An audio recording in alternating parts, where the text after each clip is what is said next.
Now, what does the subsystem teaches you? It teaches you who will buy a particular product, how they will buy it, and how fast you can sell, and also how you can reach people who will buy it consistently. Many beginners think business starts when they import or buy products. Many beginners, importers, business owners fail because they buy goods without understanding demand. They will make more money selling to an end user than the person who bought that same item from a wholesaler. I importing that product can sell if I choose as an wholesaler or a retailer. That all depends on my choice, because why? I imported the product, and that's why importation can really be a win-win if you understand the whole process. Don't just sell, but sell what people need. Sell what is in demand. Now, this is what I'm talking about. I'm sure a lot of you have seen this. So this is on keychains.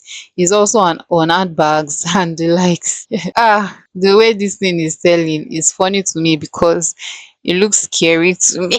Like the figure looks scary to me, but that's just what it is. So a smart online business has these structures I'm about to show you, or showing at your face right now. There's a product choice, that's choosing what people already buy, finding where to buy cheaply and safely, moving goods into your country, choosing your selling method, and marketing. That's just it. That's just it. If you miss out any of this, you don't own a business model. You don't have a smart online business at all. So again, the sales system is not just teaching you how to buy, but also how to sell, and continue to sell until you're tired of selling that product.